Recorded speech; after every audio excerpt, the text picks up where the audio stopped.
Let's just shuffle. Let's just skip. Skip, skip, skip. Skip. Skip, skip, skip. Skip, skip, skip, skip. That used to be me. Now, I'm on the mission to create the perfect shuffle, where every song in the library is less than 50% skippable. What's up? I'm Trent Windsor. We're here in search of the perfect shuffle. It's time for another segment of Clearing Out the Archives, where I shuffle my music, and whichever album pops up, that is the album I review song by song. This morning I shuffled my music, and the album that came up was Faint of Heart by The Strike. Now, The Strike is a band from Provo. I'm not sure if they're from Provo, I will be honest, but they were playing in the Provo area a lot when I was going to college there. I discovered them by showing up to local shows, and they freaking rocked my socks, dude. I really enjoyed their live performances. They have a lot of energy, and they're very, very fun. And their music is really catchy. Going into this album, I knew I was going to have a good time, and I was reminded of all the reasons I do enjoy this album. I would consider it alternative pop. No, you know what I'd call it? I'd call it new wave, because most of the influences for this album are very 80s. It's definitely got like a neon 80s Miami vibe to it, which I think is really cool.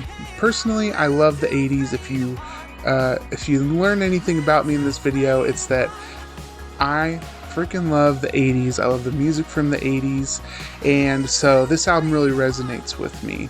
The title track, Faint of Heart, which I think is the one that I'm playing right now in the background, is so very John Hughes. I don't know, it's really feel good. It's really it kind of just feels like a coming of age movie put into a song. I really like the opener, Eye for an Eye, which is just electrifying, dancey, very, very energetic. When they perform this live, it's so fun.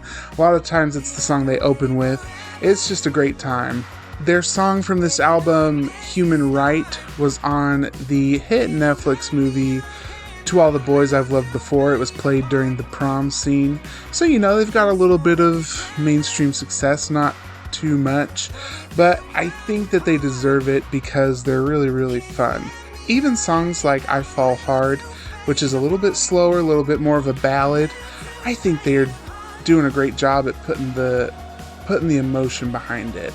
The tracks are all very synthy. Their saxophone player comes in some really key moments and adds just a really sweet little solo here and there. Overall, I just find myself wanting to dance, wanting to move, wanting to groove, and feeling all the feelings during this album. It's a hidden gem for sure, and I think anybody who hasn't listened to it yet should give it a shot, because I think it's got a pretty wide appeal as well. It's not just weirdos like me who are obsessed with the 80s. I think anybody could find a good time listening to this album, so go ahead and give it a shot. This is how the songs break down mathematically, adding everything up, calculating in my head, not just on the phone that I just put down and edited out that whole part where I typed it into the calculator. This album as a whole is 36% skippable.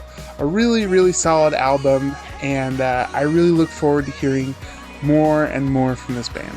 If you like what I'm doing here, go ahead and like this video, subscribe to my channel, turn on notifications. I'm putting out a video every weekday. I'll leave links in the description below for music videos, other projects that I'm doing, and playlists for the music that I've been liking this year, as well as the playlist for last year as well.